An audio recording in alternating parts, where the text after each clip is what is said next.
Hi there! Now everyone is familiar with at least some of the scales and chords out there to improvise and create melodies, to create a progression or a riff, in order to come up with an epic song.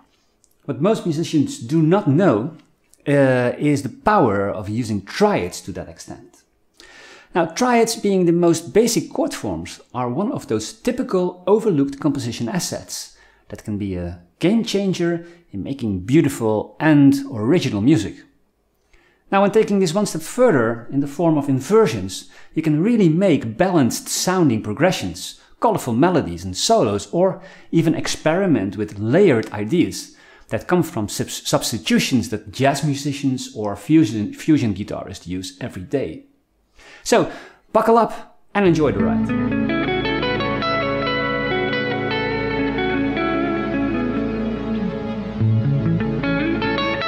Now, before we enter the world of triads and inversions, let's do a quick recap of the triads.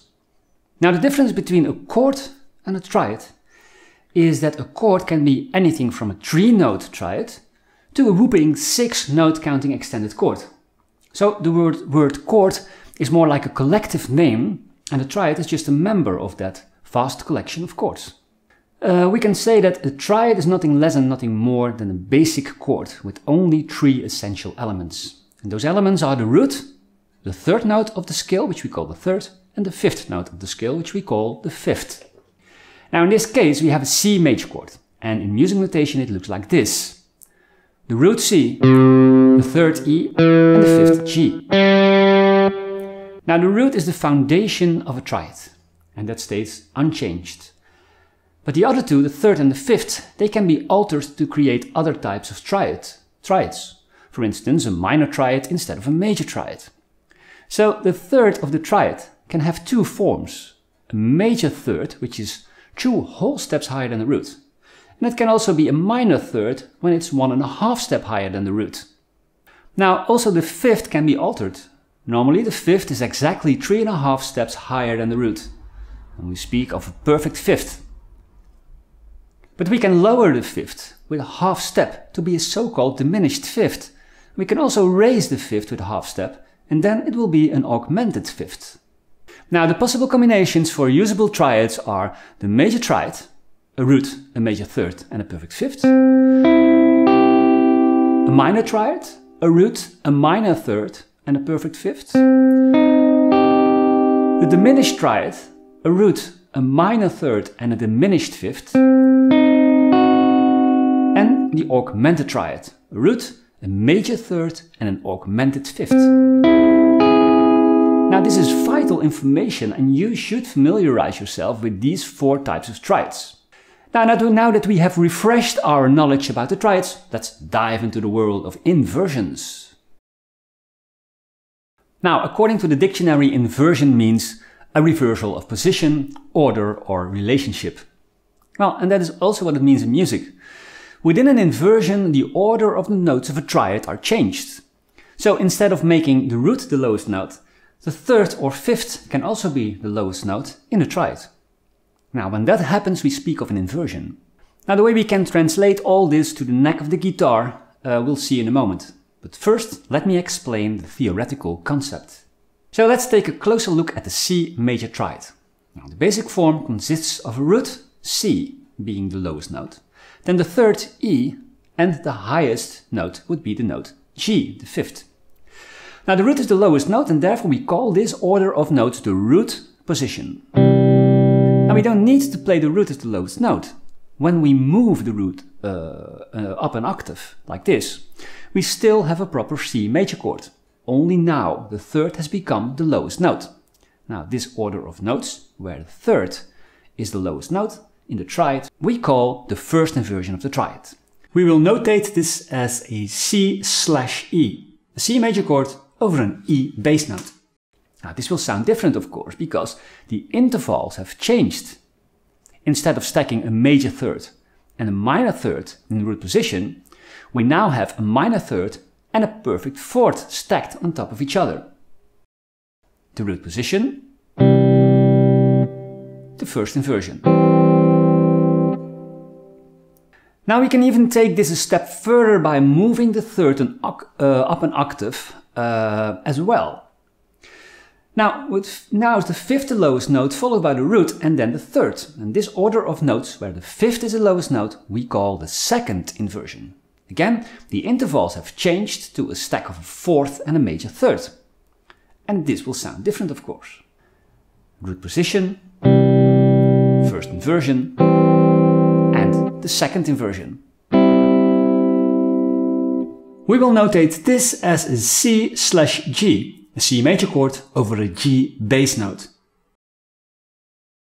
So now it's time to get more practical and leave the theoretical part for a moment. The next part can be a bit overwhelming due to the vast amount of shapes that I will present to you. No one expects you to learn all these shapes at once. Later on in this video I will give you a few practical exercises to make the learning somewhat easier. Well, in the plain major and minor scale we find three types of triads: the major triad, the minor triad and the diminished triad. Of each shape there are 3 shapes in root position, 3 shapes in first inversion and 3 shapes in second inversion. That's 9 shapes for each triad. So we have to deal with a total of no less than 27 shapes. Well, if guitar playing was easy, they would have called it soccer, right? For the purists among you, I will skip the spread triads, or open-voiced triads as they are called. In this overview, we're only going to use closed-voiced triads, which span less than an octave. Now there are 3 major triad shapes on the neck of the guitar, divided over strings 1, 2 and 3, then another one over strings 2, 3 and 4, and a shape over strings 3, 4 and 5 that can also be used on strings 4, 5 and 6, like this. The C major triad in root position over string 1, 2 and 3, the C major triad in root position over string 2, 3 and 4, and the C major triad in root position over string 3, 4 and 5, and 4, 5 and 6. Now let's look at the inversion on strings 1, 2 and 3. The first inversion of the C major triad looks like this. The third E, the fifth G, and the root C. The third is now the lowest note. The second inversion of the C major triad looks like this. The fifth G, the root C, and the third E. The fifth is the lowest note. Now we'll do the same for strings 2, 3 and 4. This is the root position C, E, G, the first inversion E, G, C, and the second inversion G, C, E. And again, the same procedure for the triads and inversions on string 3, 4 and 5. This is the root position C, E, G, the first inversion E, G, C, and the second inversion G, C, E. And here is the whole bunch of major triads and inversions on every string set.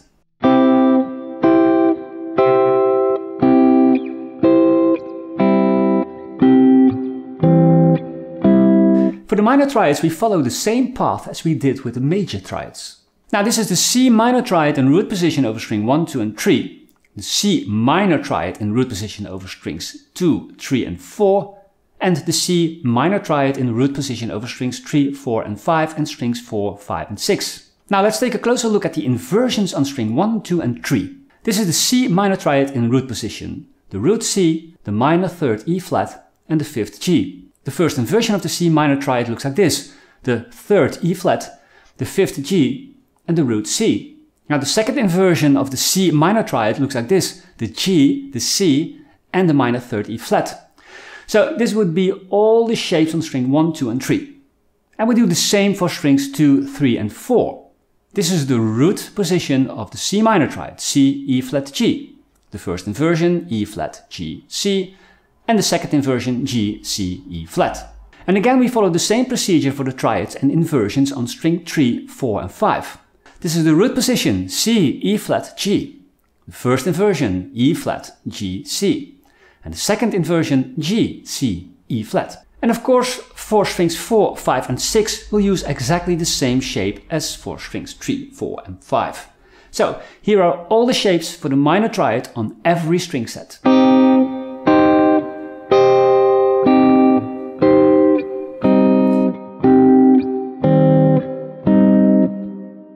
Now on the 7th degree of the diatonic major scale and the 2nd degree of the diatonic minor scale we'll find a diminished triad. This is the C diminished triad in root position, the root C, the minor third E flat and the diminished fifth G flat. The first inversion of the C diminished triad looks like this. The third E flat, the diminished fifth G flat and the root C. Now the second inversion of the C diminished triad looks like this. The diminished fifth G flat, the root C and the diminished fifth G flat. Now we do exactly the same for strings 2, 3 and 4. This is the root position of the C diminished triad. C, E flat, G flat. The first inversion, E flat, G flat, C, and the second inversion, G flat, C, E flat. Again, we will follow the same procedure for the diminished triad and inversions on string 3, 4 and 5. Now, so this is the root position C, E flat, G flat, the first inversion E flat, G flat, C, and the second inversion G flat, C and E flat. So here's everything together for the diminished triad.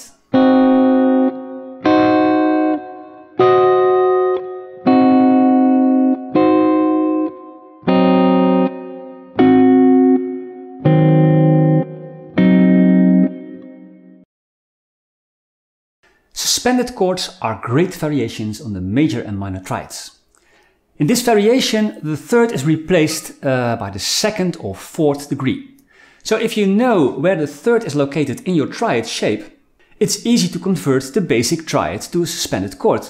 Just replace this third by a note that is one note lower or higher within the key you are playing in. Now C major becomes C sus2 like this. The major third E is replaced by the second degree D.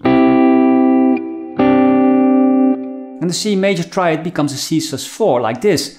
The third is replaced by the fourth degree F. Obviously this goes for the inversions too. A C major triad in second inversion becomes a C sus2 like this. Now with voice leading, the goal is to change position as less as possible and search for root positions or inversions that are in the same position and sometimes even share the same notes.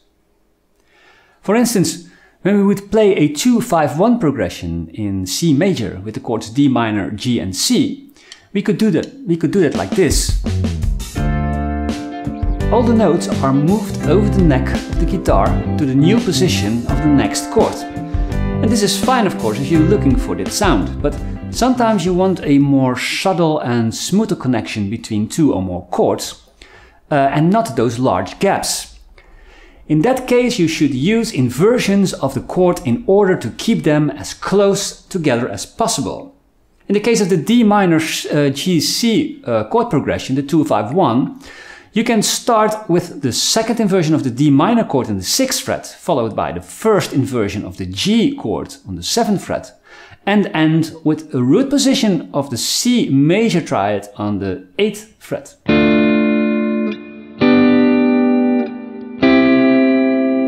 So now it sounds like this.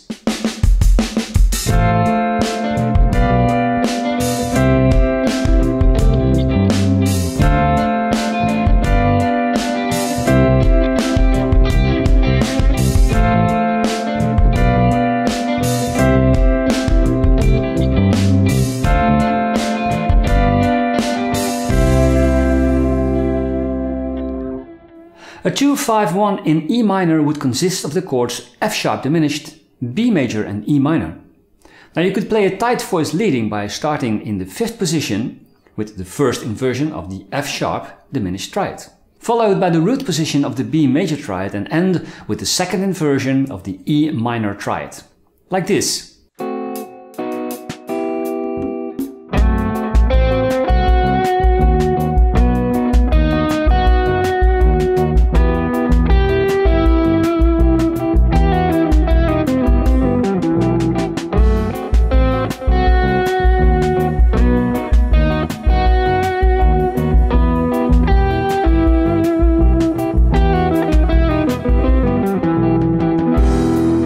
Let's do another one. This time a turnaround in A major, built with the tonic A major, the chord on the 6th degree F sharp minor, the chord on the 2nd degree B minor, and the dominant 5th degree E major. Now we could start in the 5th position with the A major chord in root position to progress to the F sharp minor chord in first inversion in the 6th position, followed by the B minor triad in the root position on the 7th fret, and then continue with the E major chord in second inversion in the 7th position on the neck. You could repeat this or end with the second inversion of the A major triad in the 9th position.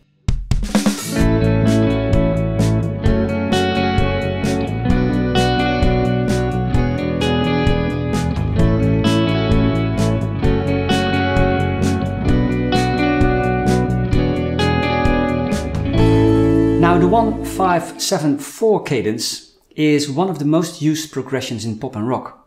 In the key of A minor or A mixolydian, we would play an A minor chord or an A major chord, then an E minor chord, a G major chord and a D major chord. And when we play this in triads, in root positions, it sounds like this.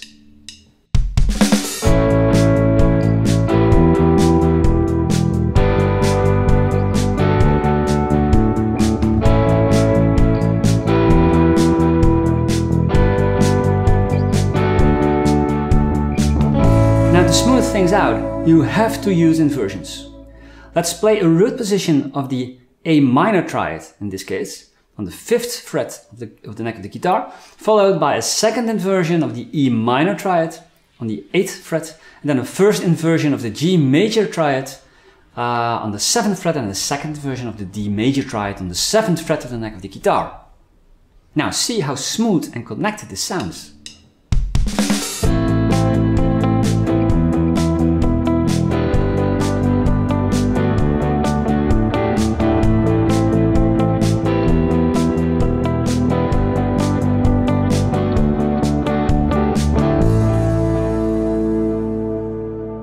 Now the sound of a triad chord is for a great deal determined by how the notes are organized within the triad. So every inversion will have a unique, distinct sound. And it would be a good idea to train your ears to recognize these sounds by playing and listening to the inversions. Now you could do this by connecting the triads of, let's say, the A minor triad on the neck of the guitar, for instance like this.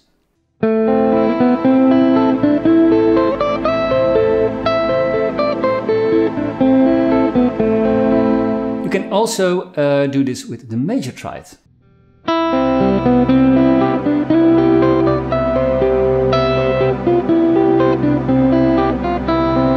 You could also play all the triads and inversions vertically on the neck, like this.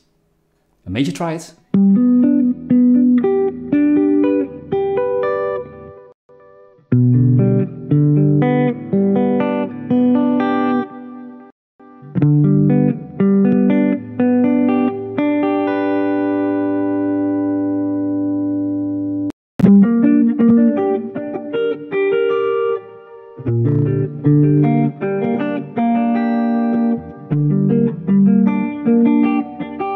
Maybe the best and ultimate way to practice triads and inversions is to play the triads as scales. You could take a triad, let's say a C major chord in root position, and travel to the whole scale while playing a root position triad on every consecutive note of the scale. And after this, do the same with the inversions. And we will do this for strings 1, 2 and 3, for strings 2, 3 and 4, and for strings 3, 4 and 5. And we don't need to do this for strings 4, 5 and 6 because they are the same as for strings 3, 4 and 5. So let's start with all the root positions of the C major scale.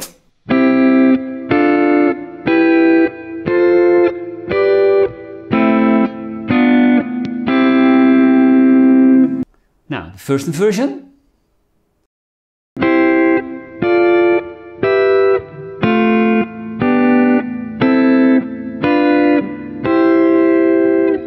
Second inversion.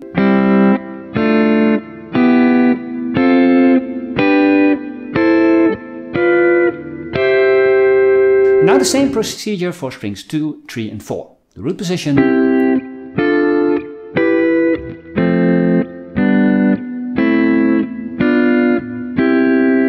First inversion.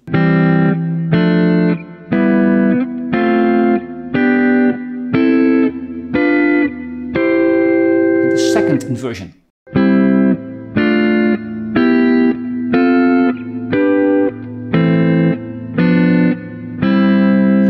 And again the same procedure for strings set 3, 4 and 5. the root position,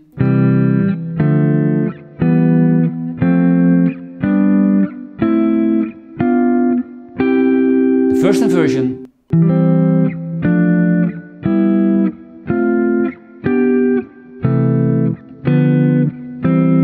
second inversion,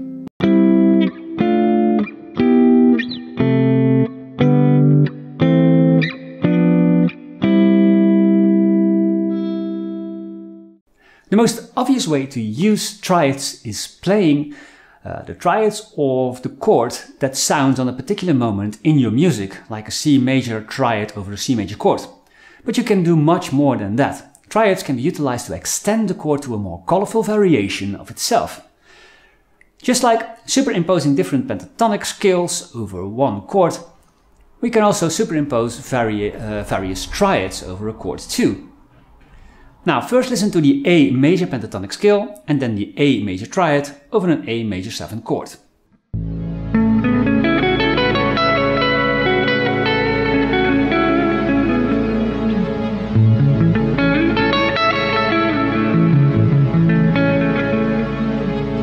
Well, this sounds familiar, right? But we can also play a C sharp minor triad over an A major chord. In this way we create an A major 7 chord. A, C sharp, E, G sharp. G sharp being the major 7th. First we'll hear the C sharp minor pentatonic scale and then the C sharp minor triad over an A major chord.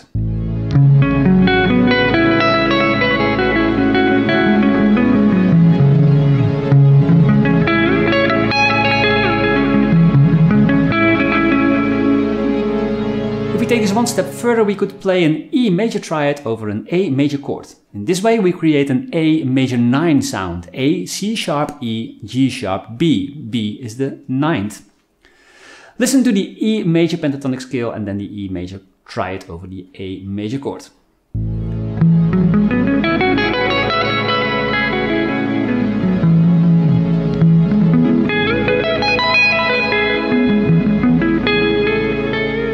When we take this to the edge of sanity, we could even play a G sharp minor triad over an A major chord to let it sound like an Lydian A major sharp 11 chord. A, C sharp, E, G sharp, B, D sharp. D sharp is the Lydian trigger note. Listen to the G sharp minor pentatonic scale followed by the G sharp minor triad over an A major chord.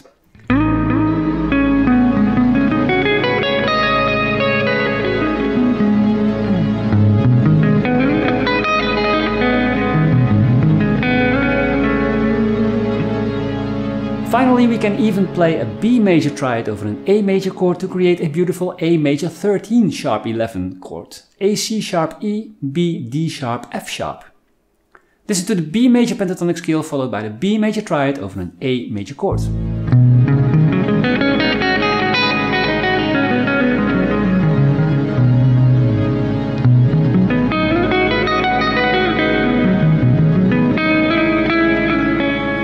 For minor chords, you could do the same more or less. The C major triad over an A minor chord creates a A minor 7 sound.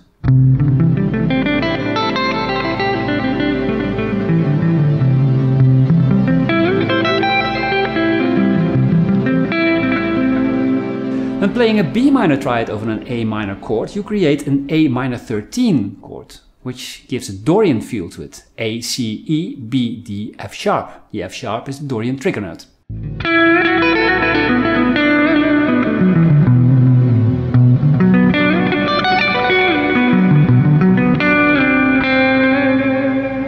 The E minor triad over an A minor chord creates an A minor 9 sound. A, C, E, G, B. The B is the minor 9th.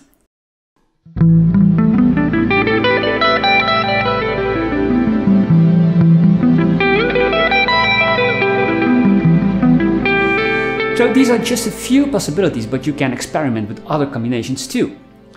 Now, these ideas of stacking different chords is also called polychords. Now, if we look at the basic jazz blues, there are also possibilities to use triads to improvise and create some colorful licks. Here you see a jazz blues in the key of C major. Now, for each non-tonic chord, we can find a substitution in the form of triad, which creates a nice extension. We leave the C chord unchanged and play a simple C major triad over this chord. But we will substitute the F major chord in bar 2 for the C minor triad. This creates a F9 chord, F, A, C, E flat, G.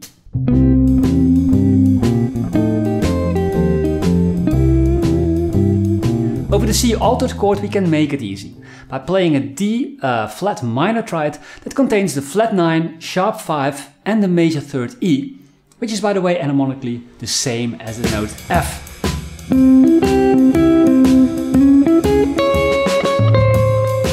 Then we come across the F sharp diminished chord, and we will substitute this by the E flat diminished triad that lies a minor third away. And this is common to do because the diminished 7 chords are repeated every minor third. So the E flat diminished chord contains the minor 7th, the root and the minor third of the F sharp diminished chord.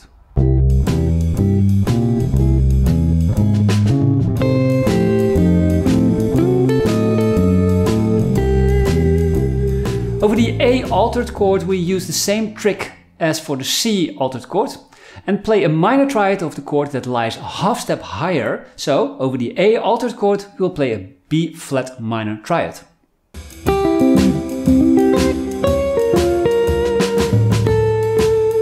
In bar 9 we play an F major triad over the D minor 7 chord. The F major chord contains the 3rd, the 5th and the minor 7th of the D minor 7 chord.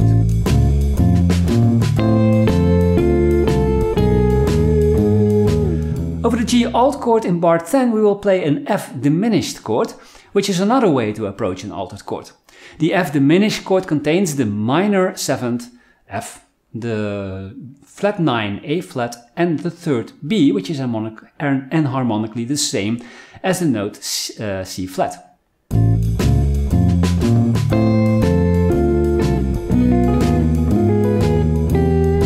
Then in the last bar of the G alt chord we will use again the A flat minor triad like we did before.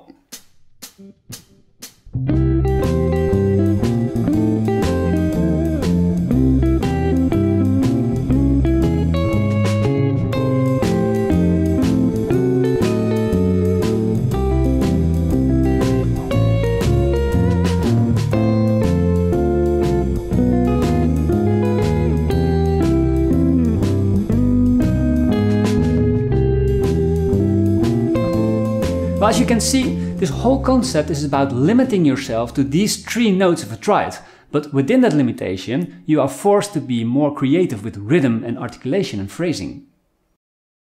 A simple way to create color in your triad-based riffs or solos is to change just one note in that triad. One of the notes of the triad is lowered or raised one note, and you can choose a note within the key, but also notes outside the key to create maybe a modal sound or an exotic chord.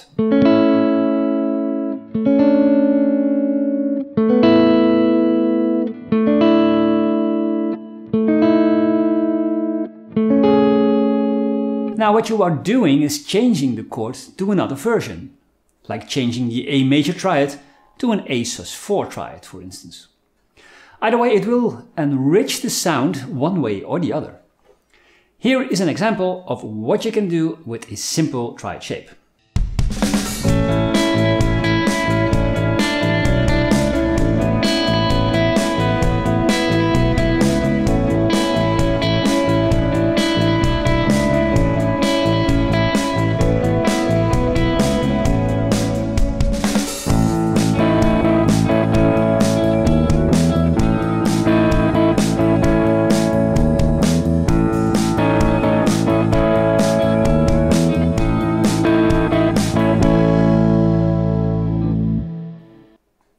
Now I would like you to be aware of the use of triads by bands and artists by showing you some real-life examples, because there are a lot of them.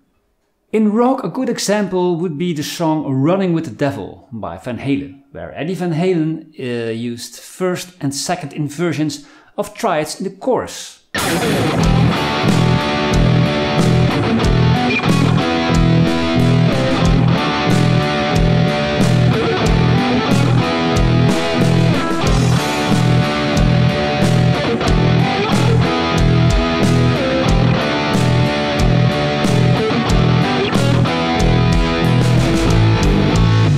3 uses this inversion in their song All Right Now.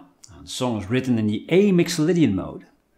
The verse is composed with the second inversion of the A major triad and the first inversion of a D major triad.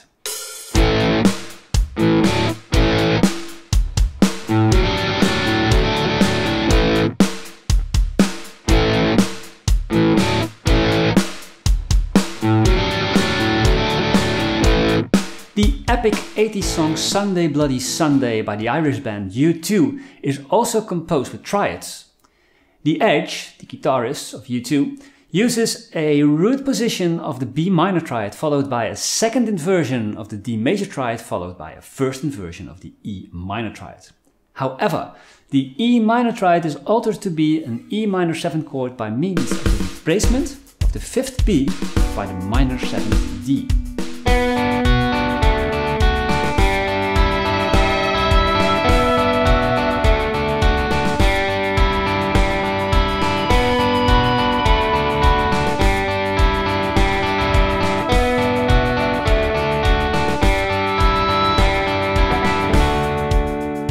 Keith Richards, father of Jack Sparrow, captain of the Black Pearl, composed the riff for the song Start Me Up with 4 major triads. The second inversion of the C major triad, the first inversion of the F major triad and the second inversion of the B flat major triad, and then the first inversion of the E flat major triad.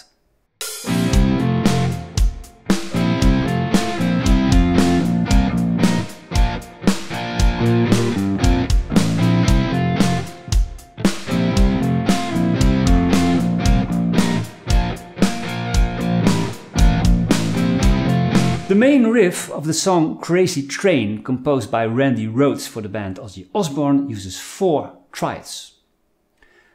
The root position of the A major triad, then the first inversion of the E major triad, then the first inversion of the D major triad, ending with the second inversion of the E major triad.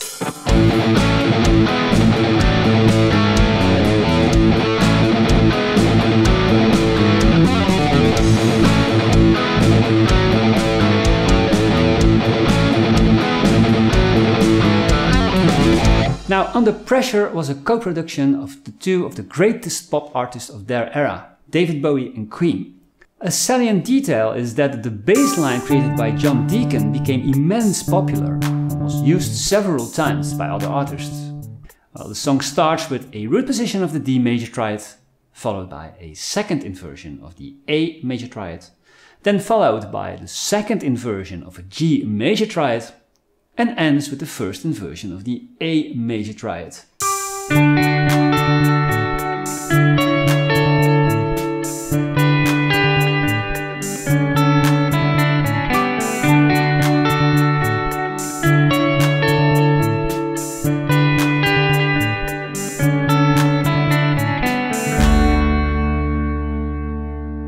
Now, using triads seems like a simple concept, and yet it is so powerful. Practically on every level you can utilize these three notes music blocks. If it's for straightforward pop songs or complicated jazz substitutions, triads are the universal tool to get your sound interesting and colorful. Well, the hardest part is to learn them all by heart. And the only way to do that is to use them a lot. So, take time to practice the triads and inversions on every string set to benefit 100% from this wonderful technique. Well, I hope this was crystal clear for you and that you can use this to make some beautiful music. Well, this concludes this video and I see you next time in another crystal clear QJamTracks video. My name is Rob van Hal and I say greets from the Netherlands. Bye!